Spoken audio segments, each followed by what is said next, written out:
डूब गया सिर्फ 2 घंटे 40 मिनट में। जानेंगे दोस्तों आज की इस वीडियो में। 10 अप्रैल 1912 को RMS टाइटैनिक नाम का जहाज डूब गया था। जी हाँ, वही जहाज जिस पर टाइटैनिक मूवी भी बनी थी। टाइटैनिक वो जहाज था जिसे बनाने में करीब 1200 दिन यानी कि 3 साल से ज्यादा का समय लगा था और दावा किया गया था कि ये जहाज कभी डूब नहीं सकता, इसलिए इसे अनसिंकेबल शिप भी कहा गया था। लेकिन इस जहाज को डूबने में सिर्फ 2 घंटे 40 मिनट लगे थे। लेकिन जिन गलतियों की वजह से जहाज डूबा था उनके बारे में जानने से पहले हमें थोड़ा सा टाइटैनिक के बारे में भी जान लेना चाहिए। तो दोस्तों सबसे पहले तो हमें ये जानना चाहिए कि आखिरकार टाइटैनिक जैसा बड़ा जहाज बनाने की जरूरत ही क्यों पड़ी। दरअसल इसकी वजह थी कंपटीशन। 19वीं सदी में जर्मनी और ब्रिटेन के बीच मुकाबला चलता था। उस दौर में ज्यादातर ट्रेडिंग शिप्स के जरिए होती थी, इसलिए बड़े जहाज बनाने को लेकर दोनों देशों के बीच कंपटीशन टाइप का चलता था। इसलिए ब्रिटेन ने एक महल जैसा आलीशान जहाज बनाने के बारे में सोचा जो इतना बड़ा भी हो कि जो भी देखे हैरान रह जाए। ब्रिटेन ने जहाज बनाने की जिम्मेदारी व्हाइट स्टार लाइन नाम की एक कंपनी को सौंपी। कंपनी को कहा गया कि वो इस सदी का सबसे बड़ा जहाज बना कर दे। इसके बाद काम शुरू हुआ टाइटैनिक को बनाने का। 31 मार्च 1909 में जहाज को बनाने का काम शुरू हुआ। बता दें टाइटैनिक को बनाने में उस समय करीब 15,000 लोग लगे थे और करीब 1200 दिन लगे थे इसे बनाने में। तब जाकर 2 अप्रैल 1912 को टाइटैनिक बनकर तैयार हुआ था। उस दौर में टाइटैनिक को बनाने में करीब 1.5 मिलियन पाउंड की भारी भरकम रकम खर्च हुई थी, जो कि आज के समय में 170 मिलियन पाउंड के बराबर होती है। इसके अलावा क्योंकि उस दौर की सबसे लग्जरियस फैसिलिटीज इस जहाज में मौजूद थी, इसलिए दोस्तों इसके नाम से पहले RMS यूज किया गया, जिसका मतलब था रॉयल मेल स्टीमर। आपको जानकर हैरानी होगी कि जहाज में गर्म पानी का swimming pool, electric bath, gym, squash court, restaurant, barber shops से लेकर लाइब्रेरी तक की सुविधाएं थी। इन सब के अलावा टाइटैनिक को अनसिंकेबल इसलिए कहा जा रहा था और लोगों द्वारा भरोसा भी इसलिए किया जा रहा था क्योंकि इसे नीचे से डबल कोटेड बनाया गया था और इसमें 16 अलग अलग कंपार्टमेंट बनाए गए थे जो कि वाटर टाइट थे, यानी कि उसमें पानी नहीं घुस सकता था। दूसरा, उनको अलग भी किया जा सकता था। जहाज बनकर तैयार होने के बाद कंपनी ने जहाज के बारे में अनाउंस कर दिया था। इसके पहले सफर के लोग बहुत एक्साइटेड थे। उस समय 2 तरह के टिकट्स थे, पहला इकोनॉमी के लिए $30 का और दूसरा फर्स्ट क्लास के लिए $100 का। तो दोस्तों टाइटैनिक के सफर की जब सारी तैयारियां हो गई तब 10 अप्रैल 1912 को दोपहर के करीब 12 बजे जहाज इंग्लैंड के साउथहैम्पटन से न्यूयॉर्क के लिए रवाना हुआ। उस समय जहाज पर 1920 पैसेंजर्स मौजूद थे। अब बात करते हैं उन गलतियों की जिसकी वजह से टाइटैनिक डूब गया था। पहली गलती, बता दें कि जब टाइटैनिक रवाना हुआ था उससे पहले जहाज के कैप्टन स्मिथ को एक डेडलाइन दी गई थी कि जहाज को किसी भी कीमत पर 17 अप्रैल तक न्यूयॉर्क तक पहुंचाना था। क्योंकि ये जहाज का पहला सफर था, इसलिए ऐसे में अगर जहाज लेट पहुंचा तो ये जहाज की रेपुटेशन खराब हो जाती। अब ऐसा करने के लिए जरूरी था कि जहाज की रफ्तार को बढ़ाया जाए, इसलिए इसकी रवानगी के साथ ही इसे 42 किलोमीटर पर घंटे की तेजी से दौड़ाया गया और इस रफ्तार पर टाइटैनिक शाम तक फ्रांस के शेवर्ग तक पहुंच गया, जहां से इसने और 274 पैसेंजर्स को पिक किया और उसके बाद क्वींस टाउन पहुंचकर इसने 123 पैसेंजर को पिक किया। क्वीन टाउन के बाद टाइटैनिक को सीधे न्यूयॉर्क रुकना था। जिस तेज रफ्तार पर ये लगातार चल रहा था, इसकी वजह से इसे भारी नुकसान उठाना पड़ा। दूसरी गलती, जैसा कि हमने बताया कि इसे क्वींस टाउन के बाद सीधे न्यूयॉर्क रुकना था, इसलिए टाइटैनिक लगातार तकरीबन उसी रफ्तार पर चल रहा था। इसे 3 दिन गुजर चुके थे और तारीख थी 14 अप्रैल 1912 की, जब चारों तरफ सागर में खामोशी और धुंध छाई हुई थी। धुंध की वजह से विजिबिलिटी बहुत ही कम थी, जिस वजह से समुद्र में तैरती हुई बर्फीली चट्टानों का नजर आना मुश्किल था। और यहीं पर दूसरी गलती की जाती है क्योंकि टाइटैनिक से पहले एक और जहाज इसे रास्ते से गुजर चुका था, जिसने टाइटैनिक को वायरलेस के जरिए इस बर्फीली चट्टानों वगैरह के बारे में वार्न किया था, वो भी 6 बार। लेकिन कहा जाता है कि वायरलेस ऑपरेटर्स की तरफ से इस वार्निंग को नजरअंदाज कर दिया गया। एक्सपर्ट्स के मुताबिक यही चूक टाइटैनिक के डूबने की सबसे बड़ी वजह बनी। तीसरी गलती,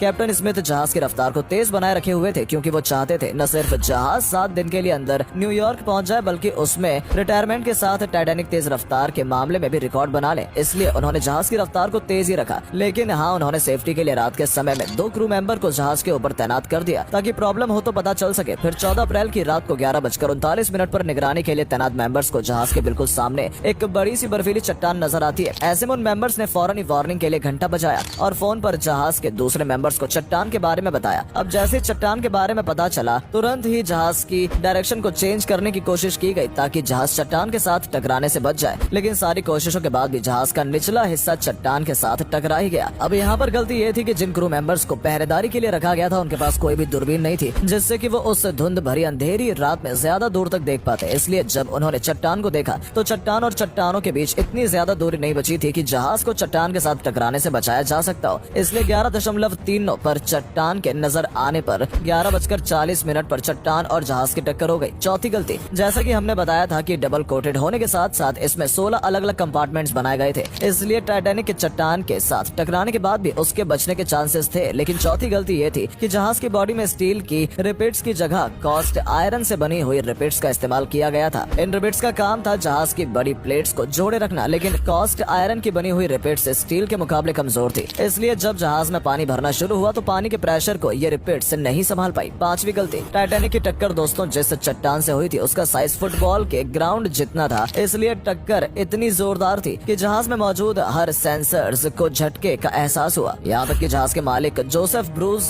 को भी, जहाज में 16 कंपार्टमेंट्स थे और इनकी और जहाज की खासियत ये थी कि अगर 3 कंपार्टमेंट्स पे पानी भर भी जाए तब भी जहाज तैर सकता था, लेकिन टक्कर की वजह से जहाज नीचे से इतना डैमेज हुआ कि पानी 3 कंपार्टमेंट के बाद चौथे कंपार्टमेंट में भरना शुरू हो गया, जिसकी वजह ये भी थी कि जहाज में स्टील की जगह कास्ट आयरन की रिपिट्स का इस्तेमाल किया गया था, जिसकी वजह से जब पानी भरा तो बड़ी प्लेट्स पानी के प्रेशर की वजह से खिसक गई और पानी धीरे धीरे एक के बाद एक कंपार्टमेंट में भरते गए। जिस समय टाइटैनिक के डिजाइनर थॉमस ने कैप्टन को जहाज के निचले हिस्से के कंपार्टमेंट्स में पानी भरने की जानकारी दी, उस वक्त 5 कंपार्टमेंट्स पानी से भर चुके थे। उसने बताया कि अब पानी जहाज के डेक से गुजरते हुए एक एक करके सारे कंपार्टमेंट से भर जाएंगे, क्योंकि जहाज का डूबना तय था, इसलिए जहाज की जगह लोगों को बचाने पर फोकस किया गया और लाइफ बोट्स को पानी में उतारने के लिए तैयार किया गया। और लाइफ बोट्स के बारे में दोस्तों 5वीं गलती ये हुई कि जहाज पर 32 लाइफ बोट्स की जगह 20 लाइफ बोट्स ही थी। 6वीं गलती, इस तरह करीब रात के 12:45 पर पहली लाइफ बोट पानी में उतारी गई, लेकिन कम लाइफ बोट्स के साथ साथ अगली 6ठी गलती भी की गई, कम लोगों को लाइफ बोट्स में बैठाने की गलती। जी हाँ, जितनी क्षमता लाइफ बोट्स की थी उससे कहीं कम लोगों को उसमें बैठाकर पानी में उतारा जा रहा था, उसमें भी फर्स्ट क्लास के लोगों को पहले भेजा जा रहा था। इसके बाद 5 से ज्यादा कंपार्टमेंट्स में पानी भरने की वजह से जहाज का अगला हिस्सा 10 डिग्री तक पानी में डूब चुका था और पिछला हिस्सा इस वजह से ऊपर उठ चुका था। इसी बीच शॉर्ट सर्किट की वजह से 2:18 पर जहाज की लाइट्स बंद हो गयी और इसके बाद 2:20 पर जहाज बीच से टूटा और 2 हिस्सों में टूटकर अलग हो गया और इस तरीके से करीब 2 घंटे 40 मिनट में जहाज डूबकर अटलांटिक महासागर की गहराई में खो गया। बता दें 1500 से ज्यादा लोगों की जान पानी के बहुत ज्यादा ठंडे होने की वजह से गई थी, क्योंकि पानी का टेम्परेचर उस समय -2 डिग्री था। बचने वालों की बात करें तो 710 लोगों की जान बचाई जा सकी थी। टाइटैनिक के डूबने की असली वजह को जानने के लिए एक रिसर्च की गई थी, जिसमें पाया गया कि टाइटैनिक के डिजाइन से लेकर उसमें इस्तेमाल मटेरियल तक सब ठीक था, लेकिन उसकी रफ्तार की वजह से सारा खेल बिगड़ गया और जहाज डूब गया। वेल दोस्तों, ये थी टाइटैनिक के डूबने की कहानी। आपको ये वीडियो कैसी लगी कमेंट करके जरूर बताएं और हमारे चैनल को सब्सक्राइब भी कर लें। धन्यवाद।